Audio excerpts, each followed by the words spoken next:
की जय शनिदेव, जय जय शनिदेव।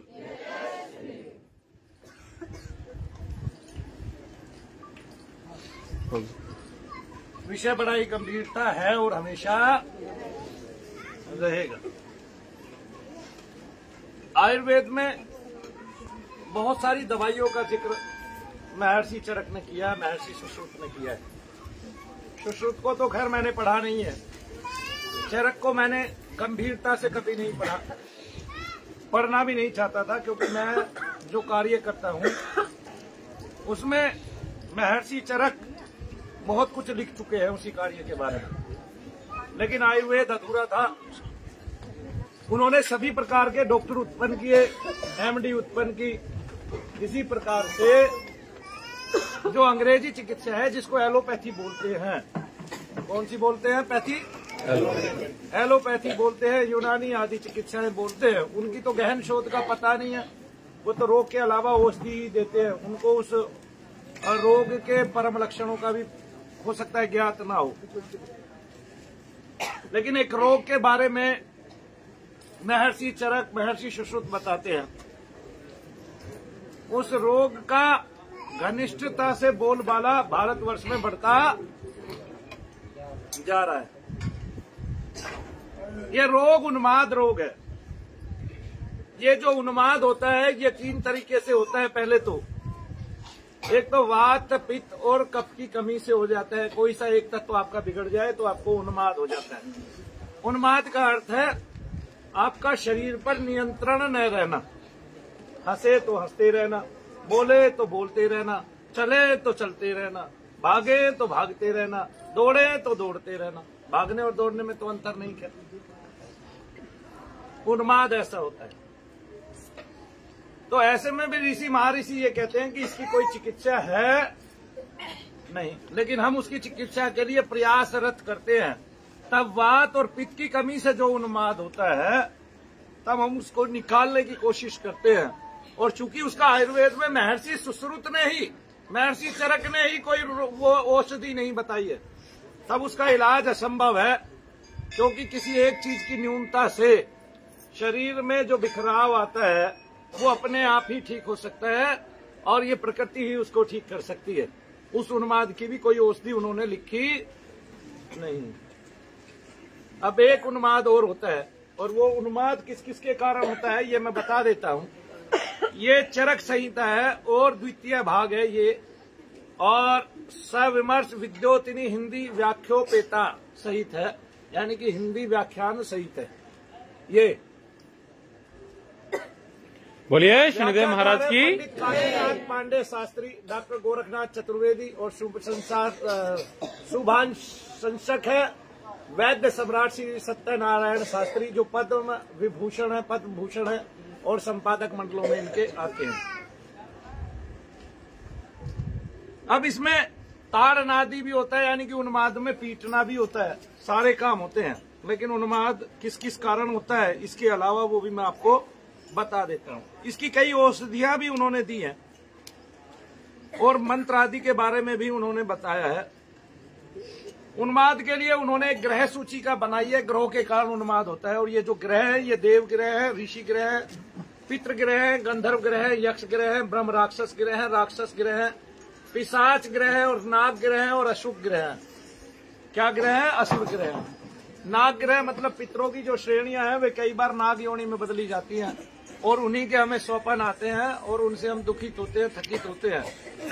और असुर गण भी लिखा हुआ है, पिशाच गण भी लिखा हुआ है। ये आप देख सकते हैं, ये पेज नंबर है 284, 285। ये आप देख सकते हैं चरक संहिता में। इसकी औषधियां भी लिखी है, इसके बारे में भी लिखा है। मंगल उद्भाषणा और नाम जप इसकी औषधि है। लेकिन आयुर्वेद अधूरा है, उसमें डॉक्टरों को ये सिखाया नहीं गया है कि कैसे इस उन्माद रोग को दूर किया जाए। लेकिन महर्षि चरक और महर्षि सुश्रुत के जितने भी पद विशेष हैं, उनकी जो हिंदी व्याख्या है गंभीरता से, गूढ़ता से, वो सब मैं बता सकता हूं, करके दिखा सकता हूं। और ये जो विषय है ये इसलिए बढ़ गया है, आज जो उन्माद रोग है वो इसलिए बढ़ गया है कि महर्षि सुश्रुत के इस विषय पर जोर देने के बाद, लिखने के बाद भी, ये 9वां अध्याय है, लिखने के बाद भी इस पर कभी कोई रिसर्च नहीं हुई, ना इसका कोई विशेषज्ञ बना और ना इस पर कोई खोज हुई और ना यूनिवर्सिटी ने इसके लिए कोई अलग से डिग्री दी और ना कोई इस पर शोध कर पाया, क्योंकि ये ऋषियों का विषय था, ये उन वेदताओं का विषय था, उन वेदज्ञों का विषय था और उन पुराणादिज्ञों का विषय था जो पुराण आदि के बारे में अच्छे से जानते थे और जो शास्त्रों के बारे में अच्छे से जानते थे। नहीं भी जानते थे तो जिन्होंने भगवान की महिमा को उपलब्ध किया, प्राप्त किया और भगवान के बारे में अच्छे से जानते थे। ये विषय गंभीरता धारण करता गया और उन्माद के जो है आज 40% रोगी जो है पूरे भारतवर्ष में, 56% रोगियों में से 40% रोगी केवल उन्माद के पाए जाते हैं, जिसके लिए कुछ ही औषधियां हैं और उन औषधियों से भी उनको केवल क्या किया गया है, उनको ये बताया गया है कि इन औषधियों से भी ये काबू में रहते हैं, मतलब कभी खत्म नहीं होते, लेकिन मंगल उद्भासना और जब से ही इनका विनाश किया जा सकता है, शरीर से दूर किया जा सकता है। तो जितने भी आयुर्वेदाचार्य हुए, आयुर्वेद के डॉक्टर हुए, BAMS डिग्री धारी हुए और BAMS में भी MD वो अलग से कराने लगे, वो धारी हुए, उनमें भी उन्माद रोग से ग्रसित लोगों का कोई इलाज है नहीं। इसके अलावा अपस्मार्था कई रूपों में वो इन्हीं से, और ये आते कब कब है ये भी लिखा हुआ है कि अगर आपके शरीर में राक्षस घुसा है या पिशाच घुसा है तो वो किस किस तिथि पे घुसेगा, द्वितीय, तृतीय और अष्टमी तिथि पे, चरक संहिता के अनुकूल। आया समझ में? ऐसे, और शुक्ल पक्ष और किस कृष्ण पक्ष में भी ऐसे। पितृ कब आएगा आपका, यानी कि 10वीं तिथि और अमावस्या पे उसका प्रबल वास होगा आपके शरीर में। आएगा कैसे? आएगा ऐसे जैसे शीशे में, आईने में आप अपना अक्स देखते हैं और आप खड़े तो बाहर होते हैं लेकिन आईने में पूरे में समाये होते हैं आप, और आईने में अगर हाथ उठा रहे हैं तो हाथ उठ रहा है, पैर उठा रहे हैं तो पैर उठ रहा है। इसी तरह वो छाया रूप में आपके शरीर के अंतर में आ जाता है।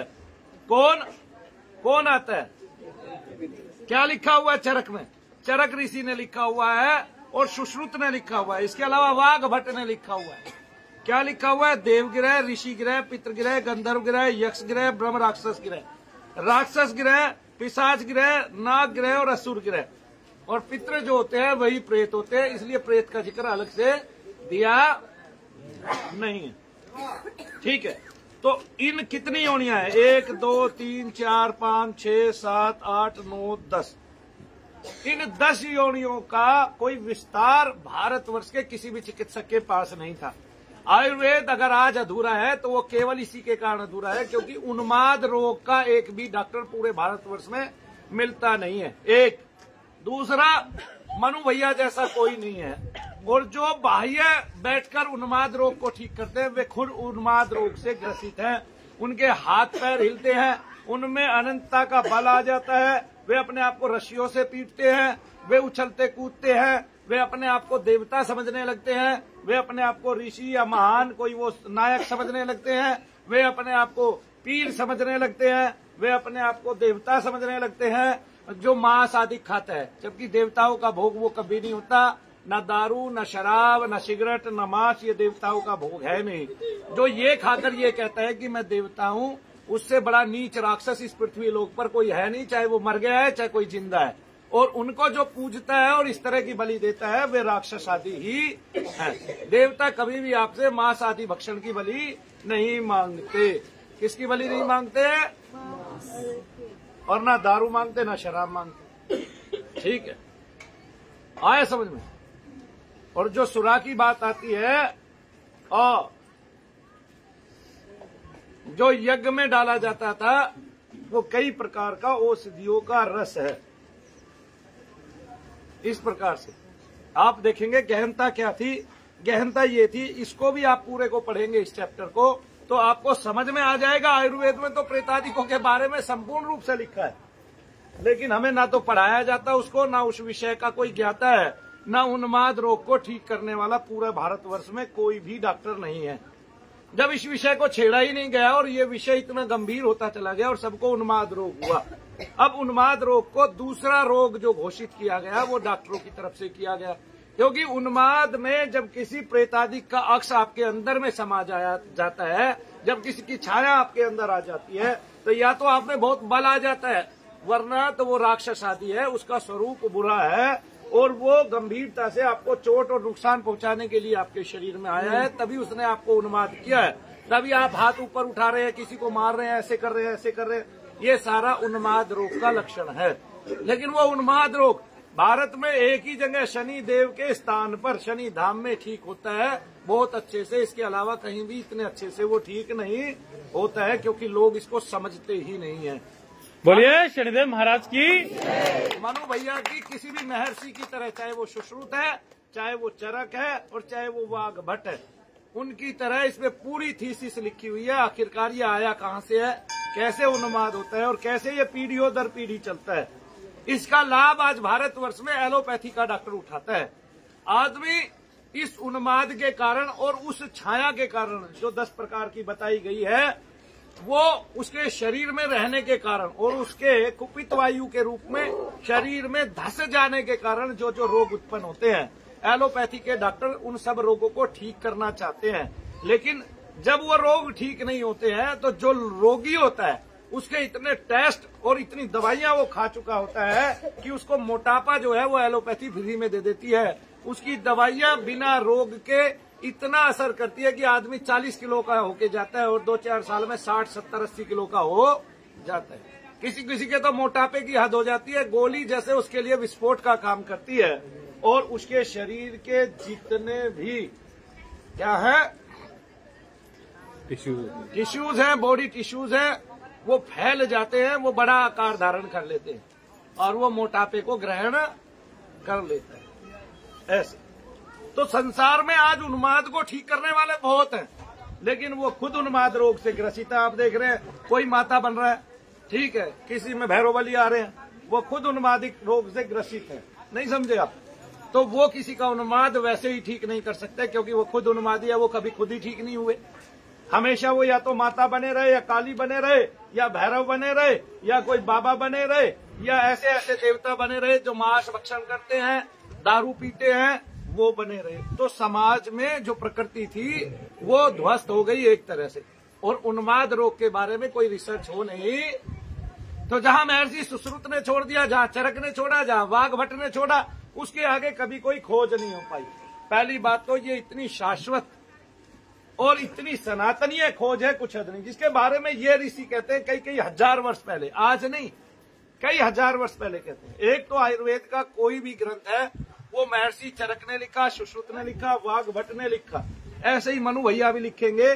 तो उसने अगर लिखा तो उनके पास तो कोई डिग्री नहीं थी, लेकिन आज तो कहते हैं कि अमेरिका की कोई डिग्री आपके पास होनी ही होनी चाहिए। अब आयुर्वेद की डिग्री अमेरिका देगा, एक दिन देख लेना आप, ये मैं आपको बताता हूँ। बोलिए शनिदेव महाराज की। और अमेरिका बहुत जल्द भगवान से मानव को बनाने की, क्योंकि अमेरिका चाह रहा है कि वो मानवों को बना ले, मानव को बनाने की डिग्री भी छीन लेगा भगवान से अमेरिका, ठीक है ना, बहुत जल्द छीन लेगा, क्योंकि अमेरिका रिसर्च कर लेगा कि मानव को कैसे बनाया जाता है, ठीक है ना। तो वो शुक्र उत्पन्न कर लेगा जिसमें जीवन हो संजीवन से, है ना। शुक्र के पास संजीवनी है ना, तो शुक्र की संजीवनी छीन लेगा, है ना। शुक्र की संजीवनी छीन के वो धातु में संजीवनी डाल देगा, वो स्टूल में संजीवनी डाल देगा। तब क्या होगा, स्टूल से ही जीवन पैदा हो जाएगा। तब आप मिट्टी लोगे, यूं रगड़ोगे, कोई भी अमेरिकन यूं हाथ से मसलेगा मिट्टी और मानव बन जाएगा। तभी हंसता खेलता बच्चा आपके सामने उपस्थित हो जाएगा। तो हर चीज के लिए डिग्री जरूरी नहीं होती है ना। कोई ऋषि था, उसके पास कोई डिग्री नहीं थी। आज मनु भैया से पूछेंगे डिग्री, देखिए जो यज्ञ करता है उसके पास कोई डिग्री नहीं है। भगवान किसी को कितना भी बुद्धि बल दे सकते हैं, कितना भी शाश्वत ज्ञान प्रदान कर। शिवराम किंकर जी थे जब अंग्रेजों का भारत में शासन था, और अंग्रेजों ने हमारी पत्नी को, दर्शन शास्त्र को, एक डॉक्टर वेनिस थे, उनको हिंदू विश्वविद्यालय का अध्यक्ष बना के छोड़ दिया और वो दर्शन शास्त्र को पढ़ाते।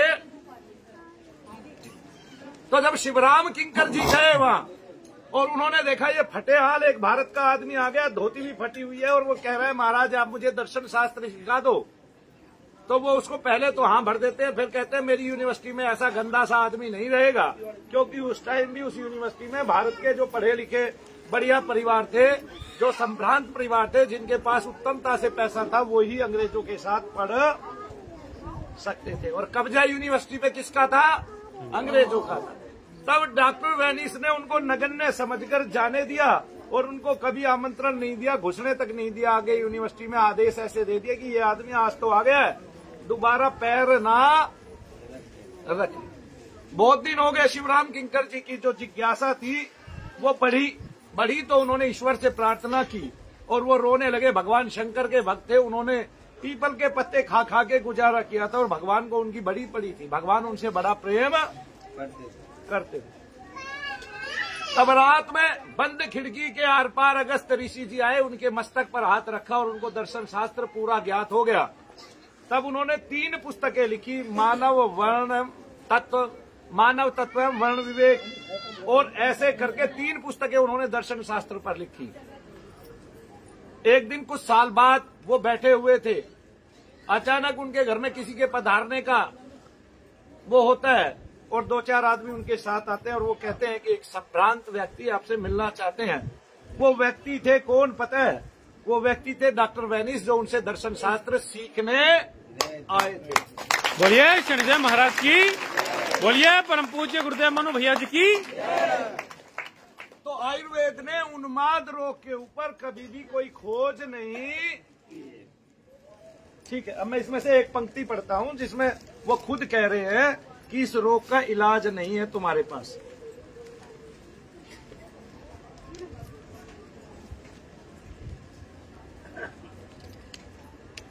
ये बता रहे हैं ये असाध्य है, इसलिए विवर्ज्य होता है, अथवा अर्थात इसकी चिकित्सा नहीं करनी चाहिए। इसकी चिकित्सा नहीं करनी चाहिए। ये है सन्निपातज उन्माद, और इस उन्माद के उन्होंने बहुत सारे प्रारूप बताए। होता क्या है ये भी बताया कि चित्त में अशांति होती है। उन्माद के भेद से बुद्धि, मन और स्मरण शक्ति के विभ्रम हो जाते हैं, और निज भेद से 2 हेतुओं से होता है। यह है,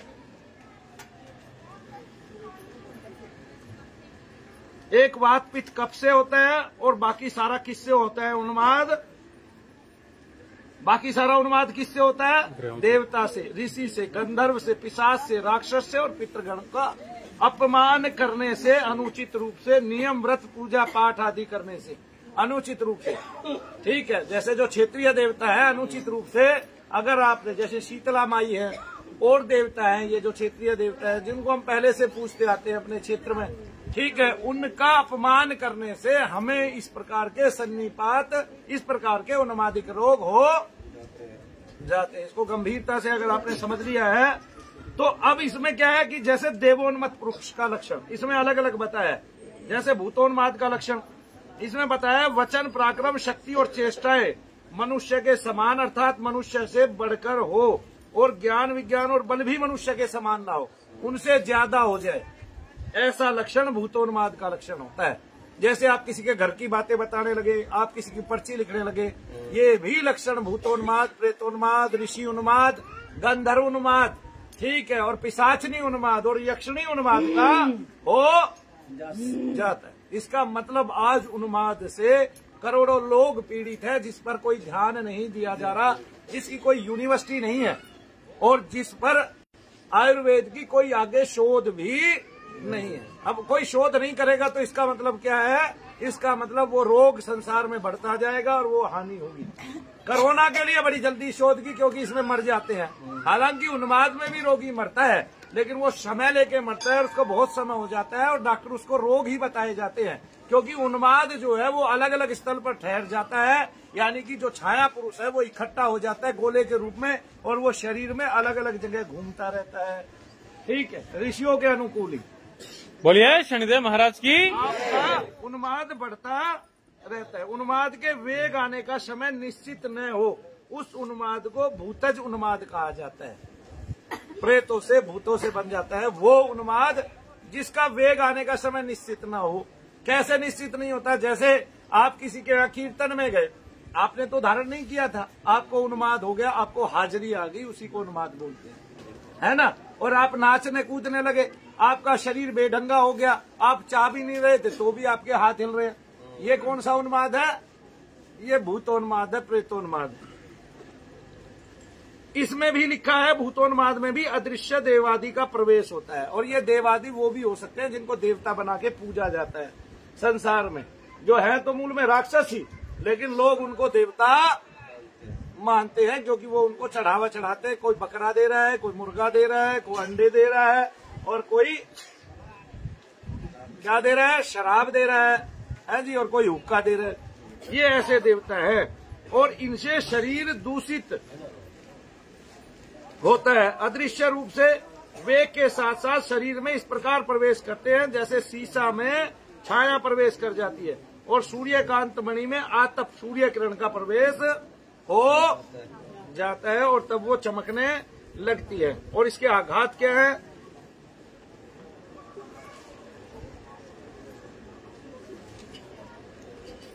बोलिए शनिदेव महाराज की, बोलिए परम पूज्य गुरुदेव मनु भैया जी की जय शनिदेव, जय जय शनिदेव। अब इसमें अलग अलग उन्मत्त यानी कि उन्माद जो है अलग अलग से दिए गए हैं। एक देवोन्मत्त पुरुष का लक्षण बताया गया है। उसके आवेश होने से दृष्टि सौम्य होती है, गंभीर होता है, पराजित नहीं होता, क्रोध नहीं आता, निद्रा नहीं आती और भोजन करने की उसको विशेष इच्छा नहीं रहती, वो कितना ही भोजन ना करे। इसी प्रकार से प्रेतोन्माद में जिसको निद्रा नहीं आती उसको 20-20 दिन तक नींद नहीं आती और उसका शरीर अस्वस्थ नहीं होता। क्यों? क्योंकि वो उन्माद से ग्रसित है। वरना कोई 20 दिन नहीं सोया ऐसा हो ही नहीं सकता, क्योंकि एक टाइम अगर आपने खाना खाया और वो खाना भी ज्यादा खाता है तो वो सोता। ऐसा कौन है जिसको नींद कम आती है, आती ही नहीं है? अभी भी एक ऐसा नींद कम आती है, आती ही नहीं है। कई बार बहुतों को तो बहुत लंबे समय तक नींद नहीं आई थी। ऐसे ये देखिए कितने हाथ उठ जाते हैं एक साथ। अब इसमें शाप भी दिया है कि शाप से भी उन्माद हो जाता है, श्राप भी दिया है, समझे? शाप से भी उन्माद हो जाता है यदि गुरु वृद्ध सिद्ध ऋषि आदि के शाप से अथवा अभिचार। अब यहाँ तंत्र मंत्र भी दे दिया, मारण मोहन आदि अनुष्ठान अथवा अभिध्यान चिंता आदि से उन्मत्त व्यक्ति शाप अभिचार चिंता आदि के अनुसार चेष्टा आहार बोलचाल करता है तो उसे शाप आदि के कारण उन्मत्त जाना चाहिए, मानना चाहिए। अब इनको बता भी दिया है, इनके उपाय भी बताए हैं। ये पितृ ग्रहोन्मत्त पुरुष का लक्षण देखिए, पितृदोष से नेत्रों से अप्रसन्नता, इधर उधर कहीं भी नहीं देखता है, नीचे मुख किए रखता है, अधिक सोता है, बोलते समय वाणी थक जाती है, भोजन की रुचि उसे बिल्कुल नहीं होती, यानी कि भोजन से अरुचि हो जाती है, अरोचक हो जाता है, अविपाक अर्थात किसी भी वस्तु के खाने की इच्छा उसे नहीं होती और यदि खा भी लेता है तो वह पचता नहीं। इन लक्षणों से यह जानना चाहिए कि व्यक्ति पितृग्रह से उन्मत्त हुआ है।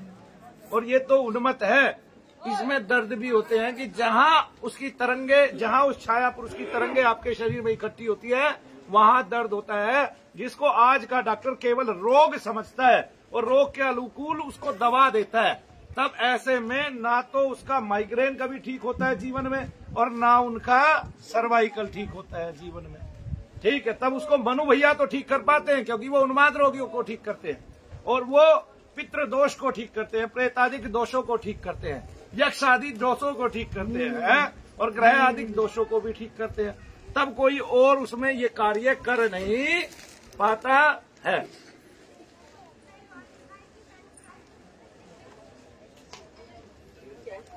बोलिए शनिदेव महाराज की, बोलिए परम पूज्य गुरुदेव मनु भैया जी की जय शनिदेव।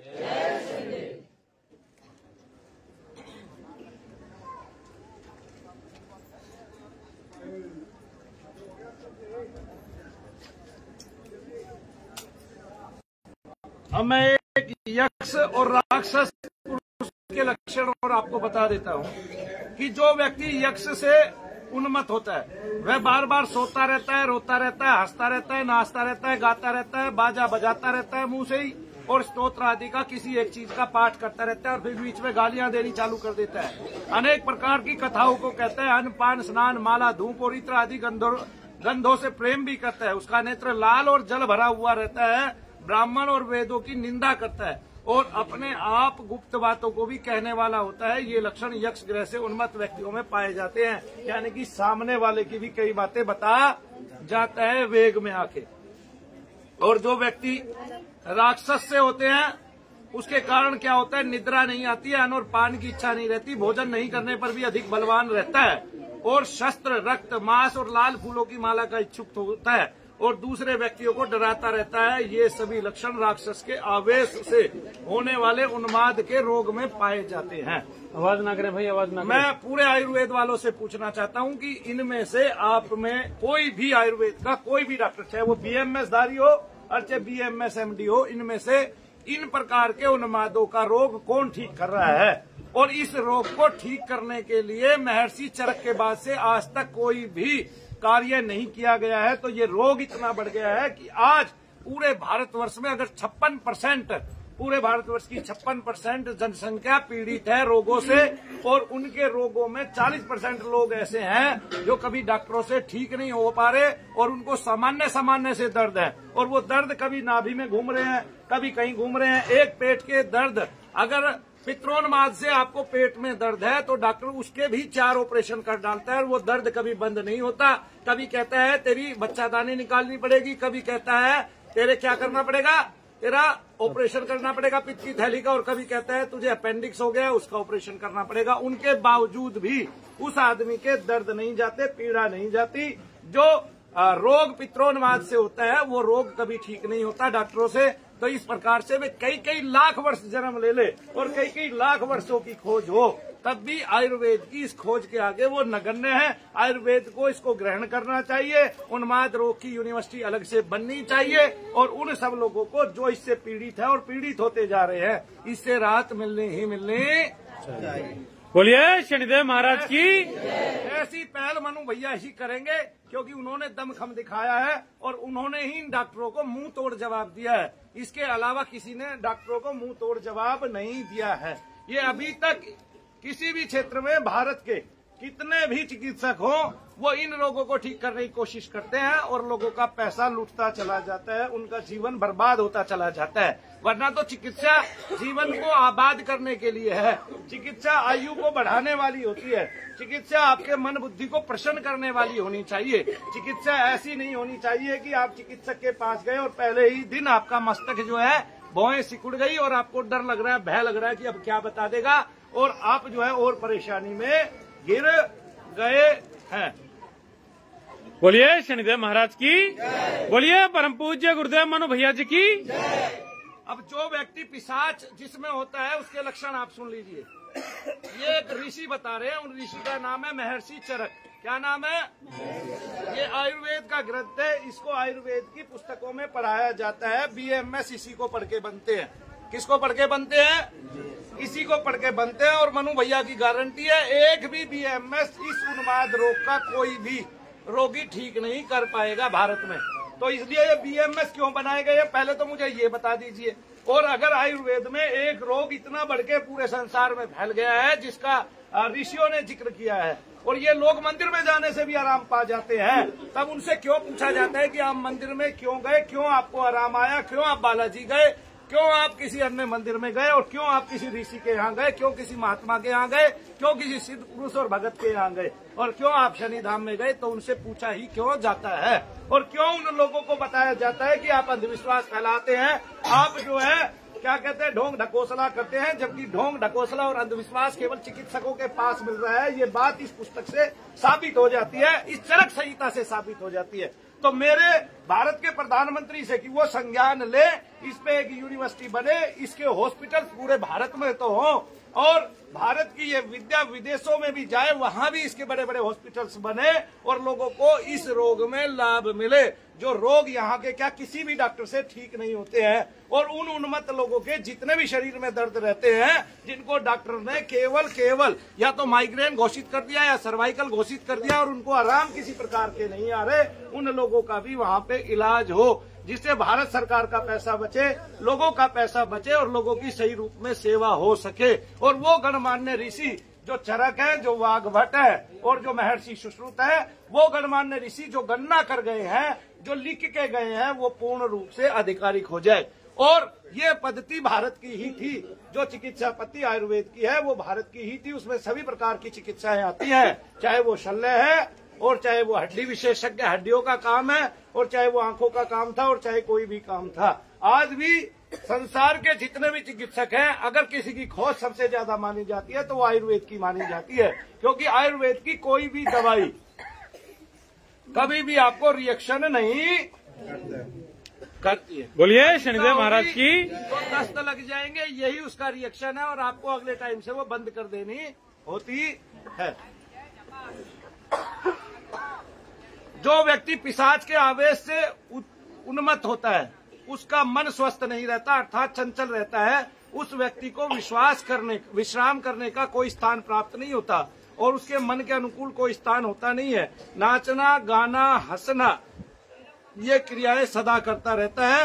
वह व्यक्ति संबंध और असंबंध प्रलाप करता है। इसके अलावा भी ये तो इन्होंने बताया लक्षण, मनु भैया ने जो लक्षण बताए हैं वो उन्होंने अपने ग्रंथ में लिखे हुए हैं। वो खोज मेरी है, वो मैं एक साथ ही सबके सामने प्रस्तुत करूंगा। वो कभी ऐसे करूंगा ही नहीं, जब इस पे यूनिवर्सिटी में बनाऊंगा और सरकार से इजाजत में लूंगा तभी वो होगा, उसके पहले नहीं होगा। बोलिए शनिदेव महाराज की। बिना प्रयोजन के या कभी प्रयोजन के अनुसार बिना प्रसंग अथवा प्रसंग के साथ बोलता है, या बिना प्रसंग भी बोलता रहता है। कूड़ा करकट, मलिन गली का कपड़ा, चीज, पत्थर, काष्ठ का आरोहण करने में प्रेम रखता है, और उसका स्वर टूटा और रुक्ष रहता है। वह हमेशा नंगा होने की कोशिश करता है, दौड़ता रहता है, कभी एक निश्चित स्थान पर नहीं रहता, बेचैन रहता है, और अपने दुखों को अन्य व्यक्तियों से कहता रहता है। उसकी श्रवण शक्ति नष्ट हो गई है। ये सभी लक्षण पिशाच के आवेश के होने के कारण होने वाले उन्माद में पाए जाते हैं। और फिर भी हम डरते हैं ये कहते हुए भारत के लोग कि पिशाच नहीं होते, राक्षस नहीं होते, असुर नहीं होते, यक्ष नहीं होते, किन्नर नहीं होते, विद्याधर नहीं होते, है पिशाचनी नहीं होती, चंडालनी नहीं होती, डाकनी नहीं होती है जी। हम महात्मा बुद्ध को तो मानते हैं। वो जिस डाकनी का जिक्र करते हैं जो भूचरी, खेचरी, वनचरी, जलचरी है जी और थलचरी के बारे में या उन पर नियंत्रण करती है, जो ऐसी शक्तियां हैं जो मानव के विपरीत है, उनको नहीं मानते। कमाल की बात है। महात्मा बुद्ध को मानने वाले भी ये कहते हैं भूत प्रेत का जिक्र ही नहीं होना चाहिए। कहाँ तक छोड़ोगे? जब तक आप आत्मदर्शन नहीं कर लेते तब तक भूत प्रेत आपको सता सकते हैं, ये बात याद रखिए। तो आपके आज्ञा चक्र तक भूत प्रेतादिकों का वास है। जहाँ आपको देवता मिलते हैं वहाँ भी भूत प्रेतादिकों का वास है, क्योंकि प्रेतादिक राक्षसादिक क्या करते हैं, ये जाके कहाँ कौन से उस पर भुवन पर ये जाकर जो है स्वर्ग लोक पर भी अधिकार कर लेते हैं, जहाँ देवता वास करते हैं। बोलिए शनिदेव महाराज की।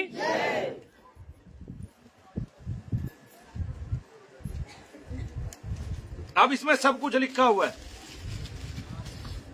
और भूत प्रेत की, भूत वाले आदमी की, यानी कि जिसको प्रेतोन्माद है, भूतोन्माद है, वो क्या करता है, वो रोगी हाथों को ऊपर उठाकर क्रोधित होकर ज्ञान शून्य होकर उन हाथों को दूसरों व्यक्तियों के ऊपर या अपने ऊपर गिराता है, मारता है, और कभी कभी अपने आप को मार लेता है। यह रोगी असाध्य होता है जिसके नेत्र आंसुओं से भरे हों और मूत्र मार्ग से भी रक्त निकल जाता है और जीव्या कट गई हो, बार बार चारों तरफ से जीव्या बीच बीच में कटती रहती है, और ऐसा जैसे मर्म स्थान में हृदय में छेदने के समान पीड़ा होती हो, हृदय कंपित होता हो बार बार, जिसको आजकल डॉक्टर कहते हैं अरे तुझे तो वो रोग हो गया है और तेरे को छल्ले चढ़ने चाहिए, हार्ट अटैक होने वाला है, हार्ट अटैक होने वाला है। बहुत सारे रोग ऐसे हैं, लोग ऐसे हैं जिनको पित्रोन्माद के कारण क्या होता है, हृदय में बार बार कंपन आता रहता है, और उसको डॉक्टर हार्ट अटैक बताकर उसके छल्ले वल्ले चढ़ा देते हैं और ऑपरेशन भी कर देते हैं। ऐसे बहुत सारे लोग हैं। इसलिए सरकार को इसमें हस्तक्षेप करने की आवश्यकता है, सरकार को ये बातें जानने की आवश्यकता है। मतलब 200 रोग मनु भैया के पास लेके आए, 200 रोगी, और वो 15 दिन के अंदर उन रोगियों में क्या क्या लक्षण बदलते हैं और कितने कितने वो ठीक होते हैं, उनको चेक करें, उसके अनुकूल इस शास्त्र को जाने, तब उनको पता चलेगा कि हाँ ये शास्त्र बिल्कुल सही लिखा हुआ है। और अगर हम भूत प्रेत पिशाच आदि को नहीं मानते तो महर्षि चरक को मानने की कोई विद्या हमारे पास नहीं है, कोई हमें मजबूर नहीं कर सकता। अगर कुछ भी नहीं है तो फिर हम इन सबको भी छोड़े, अपने 18 पुराण भी पढ़ने बंद कर दे, क्योंकि वहां भी इन सब का जिक्र आता है, उन 18 के 18 पुराणों में। और वेद आदिकों से भी, मंत्र से जो यज्ञ करते हैं उसमें भी सभी प्रकार के दोषों का विनाश होता है, ये भी हमारे पुराण आदिकों में लिखा हुआ है। बोलते समय वाणी रुकती हो, सदा अस्पष्ट बोलता हो, शरीर का वर्ण विकृत हो गया हो, प्यास लगती हो, तो इन लक्षणों को यह समझना चाहिए कि यह इस व्यक्ति को हिंसा हिंसा करने की प्रवृत्ति भी उसमें आ जाती हो, और देव आदि ग्रह भी जो है, जैसे देव विग्रह है, उन पर भी वो छपाक हमला कर देता हो और उनके प्रति अशुद्ध वाणी बोलता हो या अनर्गल बोलता हो और सबसे लड़ता झगड़ता फिरता हो। और ऐसा जानकर उसकी चिकित्सा नहीं करनी चाहिए, क्योंकि यह असाध्य रोग इसमें बताया गया है। लेकिन इसका एक ही चिकित्सक है इस संसार में, यानी कि चरक भी डरते थे प्रेतादिकों को निकालने में। बोलिए शनिदेव महाराज की। और जो ऐसा हो उसको मनु भैया ठीक करके दिखाएंगे, ये भी मेरी गारंटी है। उन्होंने इसका जिक्र इसमें पूरे में किया है और ये भी बताया है कि हमारे पास इसको ठीक करने का कोई उपाय नहीं है, इसलिए इसका एक भी डॉक्टर भारत में नहीं पाया जाता है, ना कोई मास्टर पाया जाता है, ना कोई डॉक्टर पाया जाता है। ये भी बताया गया है कि प्रेतादिकों को पीट कर या उनको दंड देकर अपने विधान में लाया जा सकता है। इनसे जो उन्माद से प्रभावित आदमी है, व्यक्ति है, तो जो महर्षि चरक ने कहा जो उनसे नहीं हुआ, वो अगर किसी ने ठीक कर दिया तो वो उनसे बड़े तो हों नहीं माना जाए, बड़े भी हों तो नहीं माना जाए, लेकिन अगर किसी ने ठीक कर दिया तो ये तो माना जाए कि महर्षि चरक कह के गए थे कि ऐसे व्यक्ति को छेड़ना नहीं चाहिए जो इस प्रकार के उन्माद से, प्रेतोन्माद से ग्रसित हो।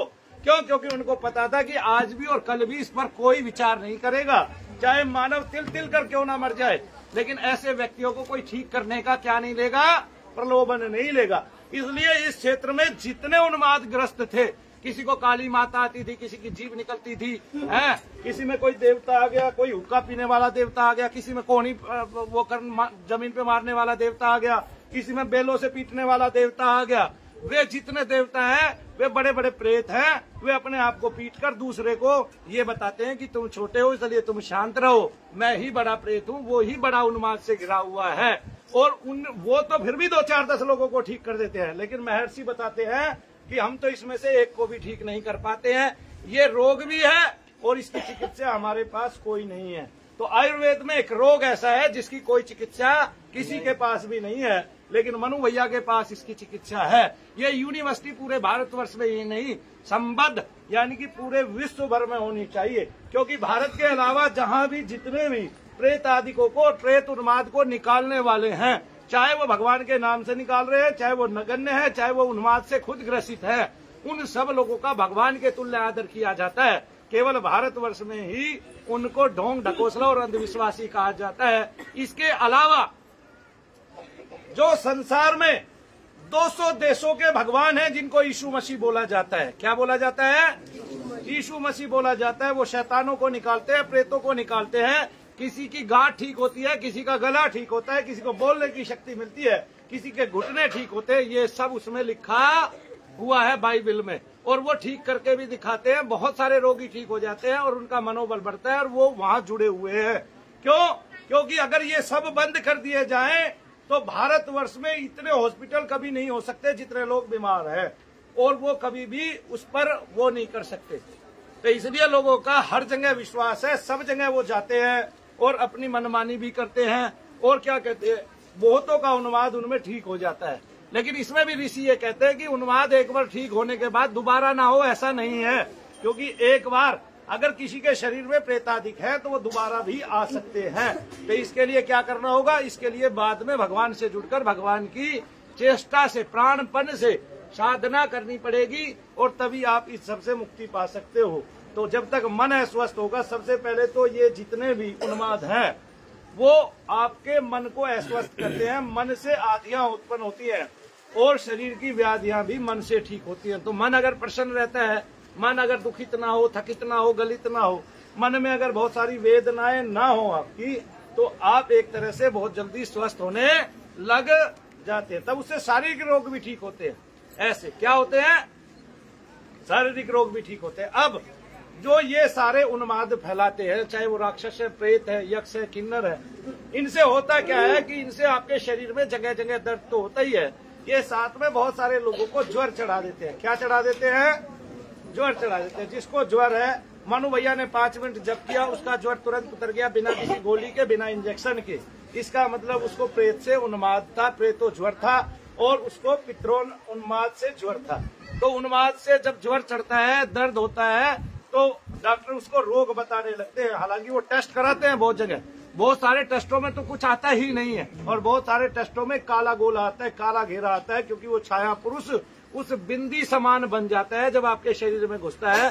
अपने आपके पूरे शरीर में वो अपनी जगह बना लेता है और वो जगह जगह बैठता है और तब आपको दर्द करता है।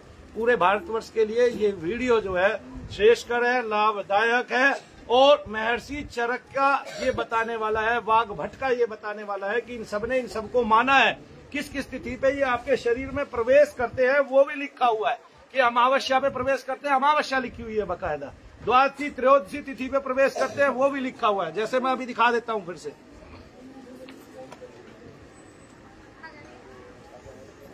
बोलिए शनिदेव महाराज की।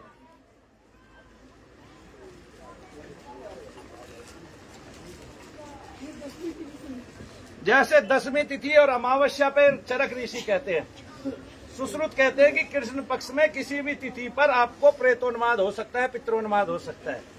वाघ भट्ट कहते हैं कि 10वीं और 30वीं को क्या कहते हैं, 30वीं तिथि को अमावस्या, 30वीं नहीं, थर्ड नहीं, 30 पूर्णिमा, अष्टमी और नवमी, इन पे भी आपको पितृग्रह परेशान कर सकते हैं। और पिशाच ग्रह के बारे में बताते हैं, द्वितीय, तृतीय, अष्टमी और चतुर्दशी रात्रि में। और फिर वाघ भट्ट जी कहते हैं, ये कहते हैं चरक और सुश्रुत, वाघ भट्ट जी कहते हैं नवमी में और द्वादशी में और किसमें क्या कहते हैं, पूर्णिमा में, कृष्ण पक्ष में, पूरे कृष्ण पक्ष में कभी भी आपको प्रेतादिक रोग, पितरादिक रोग, पिशाचादिक रोग और इससे होने वाली हानियां हो। जय शनिदेव सबको। तो मैं तुलनात्मक अध्ययन नहीं करना चाहता था, फिर भी करना पड़ा। क्यों? क्योंकि आज के टाइम में जैसे मुझे कई न्यूज चैनल पर बुलाया गया, कई जगह बुलाया गया, बातों को कहने नहीं देते, तो क्या कहते हैं कि प्रेत दिखा दोगे, ऐसे बोलते हैं। छाया को देखना चाहते हैं, ये भी देखना चाहते हैं साथ में कि मानव को मानव जैसा बनाया, हाथी को हाथी जैसा बनाया भगवान ने। वे योनियां अपने अपने स्वरूप में आती हैं तो अपने अपने जो देशधारी है उनको पहचानती है, कौन उनको खाता है मारता है उनको भी पहचानती है। ठीक है, कीड़ा कीड़े को पहचानता है, उसके साथ संसर्ग भी करता है, संतान भी उत्पत्ति करता है, आदमी भी आदमी को पहचानता है जी, सब सबको पहचानते हैं। तो प्रेताधिक उनकी एक योनि होती है, वो भी अपनों को पहचानते हैं। तो बहुत सारे लोगों में प्रेत होते हैं और वो दूसरों को बता देते हैं तुम्हें ये समस्या है, ये नहीं है। इससे क्या होना चाहिए, इससे चमत्कार का को ग्रहण नहीं करना चाहिए कि ये सब चमत्कार है। बहुत सारे लोग पर्ची लिखते हैं, तो मैंने बताया उनमें कोई सिद्ध आ जाता है, गंधर्व आ जाता है, उनमें कोई ऋषि महाऋषि आ जाता है, कोई संत आ जाता है मर के, तो उनकी आत्माएं उनमें आ जाती हैं और वो उनको उनके मन पर बैठकर सब कुछ बताती रहती है सामने वालों के बारे में। वरना मानव को ऐसा सूक्ष्म कभी नहीं बनाया गया। जो सूक्ष्म योनि है वही आपको बताएगी दूसरे के बारे में। मानव को इतना सूक्ष्म कभी नहीं बनाया है कि वो दूसरे मानव के बारे में कुछ भी जान सके। हाँ, वो इतना तो हो सकता है, अगर वो संयत रहे, नियम से रहे, तो दूसरे के मन की बातें वो बता दे और दूसरे के मन की वो पढ़ ले। लेकिन आज के टाइम में आप बहुत सारे उनको देखते हैं जो मन के बारे में पढ़ते हैं, क्या बोलते हैं उनको, मेंटलिस्ट पढ़ते हैं। लेकिन मेंटलिस्ट जो है वो मेंटलिस्ट नहीं है, बल्कि मेंटल है। वो क्यों मेंटल है? बोलिए शनिदेव महाराज की। वो आपको पहले कहेंगे आप इसके बारे में सोचे, फिर वो उसको बताएंगे भाई आपने सोचा, ये तो उन्होंने पहले ही कह दिया, आप क्या सोच रहे हैं ये बताएं पहले से ही। आपने पूरा दिन क्या विचार किया, अगर वो मेंटलिस्ट है तो ये बताए, तब वो मेंटलिस्ट है, वरना तो वो मेंटल है। आदमी को ये कह रहे हैं कि तू अपना किसी एक मित्र का नाम सोच जो आपको सबसे प्रिय हो और आप उसका पहला अक्षर सोचो, फिर वो उसको बता रहे हैं। ये क्या मेंटलिस्ट है? ये कौन सी तरकीब है भाई? आप तो ये बताएंगे ये आदमी ये सोच रहा है, इसके मन में ये विषाद भरे हुए हैं, ये सवेरे से शाम तक इसने इस 10 बिंदुओं पे ज्यादा काम किया है जी, है ना। और कोई बढ़िया मेंटलिस्ट है तो वो मुझे ये बताए रात को मनु भैया को सपना क्या आया था। निकम्मो, मेंटलिस्ट तो लिख लिया, मेंटली हो गए, रह गए है जी। जो माइंड रीडर है वो हमारे माइंड में इतना कुछ पढ़ा हुआ है, उसी को बता दे क्या क्या पढ़ा हुआ है। क्या माइंड रीडिंग करेंगे? नहीं समझे। ये सब केवल लोगों को दिशा भ्रमित, दिग्भ्रमित करने के लिए और अपना समय पास करने के लिए ये कलाएं बनी हुई हैं। ये नगण्य है, ये निकम्मी कलाएं हैं, लोगों को नाकारा बनाती हैं। अब वो आदमी जो है वो गंडासा चला के अपने खेत में न्यार काट लेता है अपने पशुओं के लिए, लेकिन उसको बता दिया तुझे मेंटलिस्ट बनना है। सबको कोट पहनने की आदत पड़ गई है, मेहनत करना कोई नहीं चाहता और सब केवल फूली फूली खाना चाहते हैं और लोगों के मन में दुनिया भर की व्यथाएं हैं। उनका कोई समाधान उनके पास नहीं है, लेकिन बता देते तू इतनी बार मंदिर पे आ, ये फेरे कर, फलाना हवन कर, ये झगड़ा कर, तू ठीक हो जाएगा। किसी के पास कोई औषधि नहीं है ठीक करने की। और बात रही उन्माद को ठीक करने की, उसके लिए जप, मंगल उद्भाषणा और यज्ञ किया जाता है और वो मनु भैया करते हैं। दीपदान किया जाता है, वो मनु भैया करते हैं। तो हमारी पत्नी जो है वो दुनिया में सबसे ज्यादा श्रेष्ठकर है, जिसको चरक ने पूरा वर्णन करके छोड़ दिया, जिसको महर्षि वाग्भट ने वर्णन करके छोड़ दिया और जिसको महर्षि सुश्रुत ने वर्णन करके छोड़ दिया। उस पत्ती का इलाज क्यों नहीं है भारतवर्ष में? मनु भैया 20 वर्ष से इसी पे काम कर रहे हैं और वो अपने शोध में सक्सेस हुए हैं, सफल हुए हैं। बोलिए शनिदेव महाराज की, बोलिए परम पूज्य गुरुदेव मनु भैया जी की। आज भी भारतवर्ष के ऋषियों को देखते हैं, उनके पास बैठ के वे लोग ठीक हो जाते हैं जिनको अभी अभी उन्माद हुआ है या तुरंत ही उन्माद हुआ है या 1-2 साल से उन्माद था।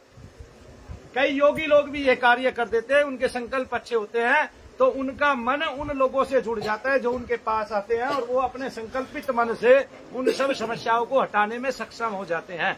आदमी को लाभ होता है, वो उस महात्मा को सिद्ध मानने लगता है और सिद्ध पुरुष मानकर उसके घर जाने लगता है और उसके चढ़े तरह तरह के चढ़ावे देने लगता है, जबकि उसको पता नहीं है कि उसने कोई ज्यादा बड़ा काम नहीं किया है। जबकि इसके पूरे संसार भर में मनु भैया ये कह सकते हैं, अगर आपको पितरों से सब सारे खजाने खाली हो गए हैं, पितरोन्माद से आपका पूरा भारी नुकसान हो गया है, तो उस नुकसान को जो झेलने की शक्ति है वो भी मनु भैया देंगे और वो नुकसान आगे कभी ना हो, कदापि ना हो, ऐसा भी मनु भैया आपको करके छोड़ेंगे। आपकी संतति हमेशा सुख पाए, आपका वंश वृद्धि पाए। तो जो कार्य भागीरथ का मतलब पता है क्या है? कि जिसने इतना बड़ा प्रयास किया, 1000 वर्षों तक तपस्या की, वैसी ही तपस्या करके मनु भैया ने 1000 वर्ष नहीं की, लेकिन 20 साल लगातार शोध करते हुए और बहुत मेहनत करके रोजाना यज्ञ के सामने बैठ के, आंखें कमजोर करके, खून को गाढ़ा करके, बीपी को हाई करके आपके लिए एक पत्ती निकाली है और वो पत्ती इस दुनिया में सर्वश्रेष्ठ है। शनि धाम से आपको लाभ पड़ेंगे ही पड़ेंगे, मास में नहीं, दिवस में नहीं, वर्ष में पड़ेंगे ही। बोलिए शनिदेव महाराज की। सभी जानते 80% लोग तुरंत ही 8 बार में ठीक होके यहाँ से जाते हैं। तो पूरे भारत में आज तक किसी एक इकलौते चिकित्सक ने इतने लोगों को ठीक नहीं किया जितना मनु भैया कर चुके हैं और उसके उदाहरण भी हमारे सामने हैं। जब किसी चैनल वाले ने हमारे प्रति गलत वो बनाई वीडियो, जबकि वहां भी हमने एक महिला को ठीक करके दिखाया, उसके दर्दों को ठीक करके दिखाया, तब भी लोगों ने उनको कम से कम 40,000 कमेंट भेजे और ये बताया उनको, जी न्यूज वालों को, कि आप गलत हैं, आप निकम्मे हो, आपने गलत कार्य किया है ये। और एक आदमी को आप बोलने भी नहीं दे रहे। दुनिया भर के वहां डॉक्टर हैं, 5 डॉक्टर हैं जो भारत के जाने माने और प्रतिष्ठित डॉक्टर हैं, जो बात बात पे अपनी डिग्रियां फाड़ देने वाले हैं, जो कौवों की तरह बोलने वाले थे, नचाने वाले थे। इसलिए मुझे इन डॉक्टरों से कोई प्रेम नहीं रहा। जो शालीनता की डिग्री थी वो आवेश की डिग्री बन गई है, तो इनको शालीनता की कोई डिग्री नहीं है। लोगों से अब ये क्रोध में बोलने लगे हैं, केवल पैसे को ही ध्येय मानने लगे हैं और डिग्री भी इतनी महंगी हो गई है कि अगर कोई वाकई में 5 करोड़ लगा के डॉक्टर की डिग्री लेता है, एमडी की, वो क्षमता के अनुकूल नहीं ले रहा है, वो रुपए के अनुकूल ले रहा है, तो वो कभी भी इस भारत का संवर्धन नहीं कर सकता, इस भारत की शाखाओं को बचा नहीं सकता, इस भारत के प्राणियों का हित नहीं कर सकता। सबसे पहले उसको उसका 5 करोड़ चाहिए जो उसके माँ बाप ने उस पर लगाया है, और उसके बाद उसको रईसी वाला, ठाठ वाला, वैभव वाला वो जीवन चाहिए। उनको मनु भैया की तरह ऐसे बैठना, धुएं के सामने यज्ञ पे जाना, तेल डालना है डिग्री तापमान में, काफी डिग्री तापमान में, जो चेहरे को जला दे, पलकों को जला दे, बालों को जला दे, कभी हाथ पे गर्मी लग जाए, कभी कहीं लग जाए, ऐसा वो चाहते ही नहीं। उनको चाहिए एसी के कमरे, मनु भैया को वो नहीं चाहिए। उनको चाहिए बहुत बड़ी बड़ी गाड़ियां, करोड़ों की गाड़ियां, क्योंकि वो वहां, हम तो इन्हीं की गाड़ी में गए थे और वो वहां बहुत बड़ी बड़ी गाड़ियों में बैठकर आए थे। हमें तो पैसा नहीं दिया गया, केवल नीचता की दृष्टि से देखा गया और उनको सम्मान की दृष्टि से देखा गया, जबकि वो उस सम्मान के हकदार भी नहीं थे। क्यों? क्योंकि अगर उस महिला से पूछा जाए जो ठीक हुई थी, उसकी नजर में तो हम भगवान थे। क्यों? क्योंकि चिकित्सक वही है जो असली में सबके सामने चिकित्सा करके दिखा दे। और मनु भैया को ये अवसर मिला तो वो 1000 बार करके दिखाएंगे, 1 लाख बार करके दिखाएंगे, लेकिन अपने अनुकूल, आपके अनुकूल नहीं। बोलिए शनिदेव महाराज की। समझ गए ये सब उलझा देने वाले हैं, सब चोरी का काम करते हैं, सब नीचता का काम करते हैं और सब केवल कुछ प्राप्ति के लिए, धनादि प्राप्ति के लिए आपको उलझा के रख देना चाहते हैं। ऐसा मनु भैया कदापि नहीं करेंगे। अवसर मिला तो कोर्ट में तो जा सकते हैं बताने के लिए अपनी विधि को जजों के सामने, अवसर मिला तो 1000 डॉक्टरों के सामने करके दिखाने के लिए, जुबान लड़ाने के लिए नहीं, करके दिखाने के लिए, क्योंकि जो करता है वही जानता है कि उसने कैसे किया। करके दिखाने के लिए अवसर मिला तो भारत के सभी सांसद में, संसद भवन में बैठ के करके दिखाने के लिए, बोलिए शनिदेव महाराज की, राज्यसभा में, लोकसभा में करके दिखाने के लिए जा सकता हूँ और अपनी पत्नी को अग्रणी बता सकता हूँ सारी दुनिया में, क्योंकि इसके जितने मरीज हैं इतने मरीज और किसी विधा के है ही नहीं इस संसार में, और वो लोग सब ठीक होने चाहिए। ये मनु भैया हाथ जोड़कर आपसे विनती करते हैं, संसार से विनती करते हैं। इसलिए भारत में अगर हॉस्पिटल बने हैं तो निगेटिविटी, नकारात्मक ऊर्जा को निकालने का संसाधन भी बनना चाहिए और उसमें आदमी दक्ष होने चाहिए और सभी बीएमएस के साथ एक बीएमएस डिग्री उसको भी मिलनी चाहिए जो ये कार्य करता है और वो अच्छे से इस कार्य को कर सके और भारत के लोगों को इस विषय में भी अवसर मिले, ना कि उनको कि जो महिला अभी तो 2 दिन तक क्या कहते हैं घर के काम नहीं कर पा रही थी ठीक से, ठीक है, बार बार पति की और सास की गाली खा रही थी, अचानक तीसरे टाइम में उसका सर घूमने लगता है और वो ये कहती है, भूति प्रेत के उन्माद में, और वो ये कहती है कि मेरे अंदर काली माता आ गई है, नाचती है, गाती है, दूसरों से भी वही काम कराती है, तो वो खुद उन्माद की ग्रस्त है और वो आपका इलाज कैसे करेगी। ऐसे पहले बहुत सारे उन्माद के रोगी मेरे पास आए, मैंने उनको स्वस्थ किया और अब उनमें उन्माद खत्म हो गया, अब वे दूसरों का इलाज कर रहे हैं, वे दूसरों को भी स्वस्थ कर रहे हैं। इसलिए लोगों को सिखाया भी जा सकता है ये काम और ये कल्याण का मार्ग है, कल्याण का कार्य है। जय शनिदेव सबको, बोलिए शनिदेव महाराज की।